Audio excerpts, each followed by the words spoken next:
जो इंसिडेंट्स हो रहे हैं कि देखो मेरे साथ ऐसा हो गया इसलिए मैंने ऐसा कहा, ऐसा हो गया इसलिए मैंने ऐसा कहा। तो तो आप समझ रहे हैं सर कि मैं बोल सच रही हूँ कि मैं आज सुबह लेट उठी क्योंकि मैं रात को लेट सोई थी, अब मैं सच बता रही हूँ। बट पीपल से तुम एक्सक्यूज दे रही हो। तो सर मैं खुद ही, अब मैं समझ नहीं पाती कि मैं इस चीज को कैसे डील करूं। मैं मैं कुछ भी आपको वो नहीं बता रही हूँ, जस्टिफाई नहीं कर रही हूँ, मैं ट्रुथ बोल रही हूँ। I am saying what is happening. Excuse is a but truth. People से यू आर एक्सक्यूज। नहीं नहीं नहीं नहीं, सी, पहली चीज तो ये कि यहाँ पे फ्रेम लोगों के हिसाब से नहीं चलेंगे, लोग क्या कह रहे हैं। ठीक है, आपको कैसे देखना है कि आपको एक आउटपुट अचीव करना था।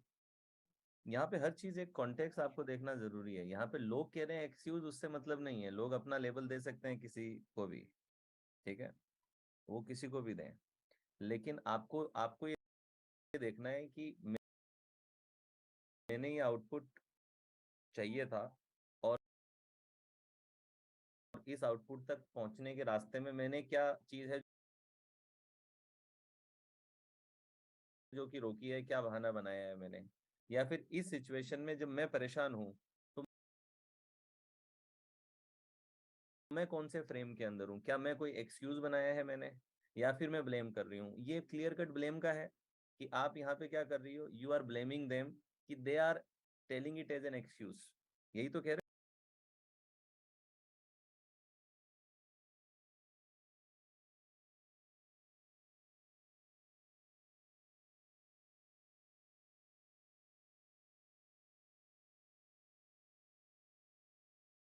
आपकी मैं गलत इसलिए फील कर रही हूँ क्योंकि वो लोग मुझे नहीं समझ रहे हैं।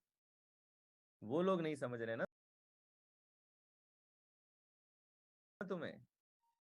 तो तुम किसको ब्लेम कर रही हो मिसअंडरस्टैंडिंग के लिए? सामने वालों को ब्लेम कर रही हो मिसअंडरस्टैंडिंग ना। को। हाँ, तो मिसअंडरस्टैंडिंग कौन कर रहा है? सामने वाला ही क्रिएट कर रहा है ना। तो रिस्पॉन्सिबिलिटी क्या होगी? दैट अगर आपकी सच्चाई है और वो लोग अगर नहीं समझ रहे हैं, इसका मतलब there is a communication gap. तो कम्युनिकेशन कौन करेगा? वो करेंगे कि आप करोगे? You have to do the communication responsibility frame में। ओके चलिए देखिए, कम्युनिकेशन की बात चलिए तो एनएलपी का सर। तो एक और सर प्रीसपोजिशन। विक्टिमहुड, सर एक चीज इससे कनेक्टेड है, सॉरी। जो विक्टिमहुड के अंदर अगर मैं खुद को ब्लेम करती हूँ कि मैं नहीं कम्युनिकेट कर पा रही सही ढंग से, तो क्या वो, मैं अपने आप को जब ब्लेम करती हूँ किसी भी चीज को लेकर, तो क्या वो विक्टिमहुड कहलाएगा? कि वो तो अवेयरनेस आ दिस, गई ना जब आई आप। Am saying this is because of me. अब वो तो अवेयरनेस में क्या होता है? Awareness is when you also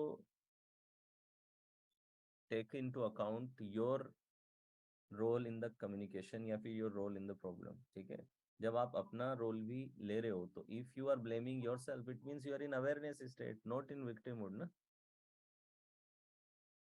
okay ठीक है, ओके। बिकॉज आप थैंक यू अपने पे ले रहे हो, यानी कि अपना रोल समझ रहे हो आपकी, मेरा रोल क्या है। देखिए, एक प्रीसपोजिशन लिखिए।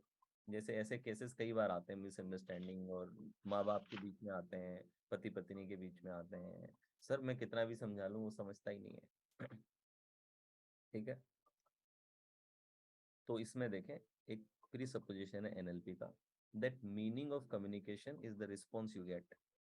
इसको लिख लीजिए, meaning of communication is the response you get.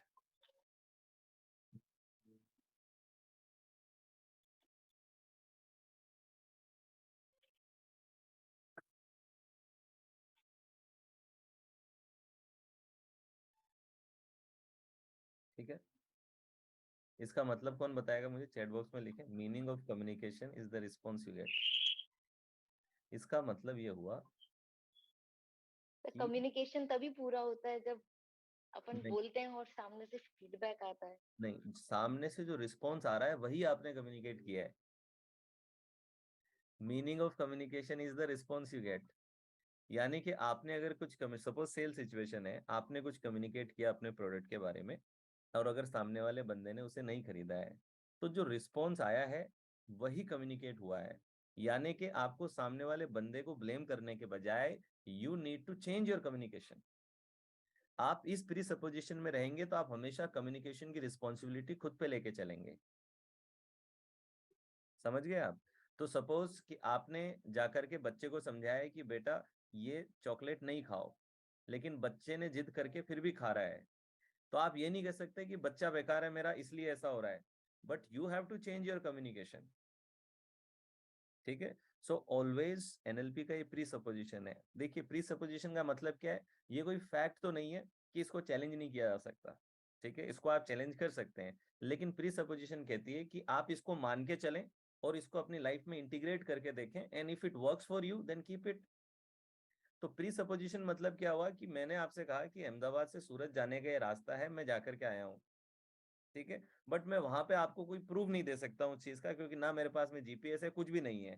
पर मैं जाकर के आया हुआ हूँ, इतना मैं आपसे कह सकता हूँ कि मैं इस रास्ते पे गया था और सूरत आ गया था, आप भी ये रास्ता फॉलो कर लीजिए। ठीक है। तो अगर मेरे पास में जीपीएस नहीं है तो मैं किसी भी तरीके से उस इंसान को प्रूफ नहीं दे सकता है कि ये रास्ता पहुंचेगा ही। तो ये प्री सपोजिशन कहलाती है कि आप ऐसा मान के करके देखिए, and let's see how it works.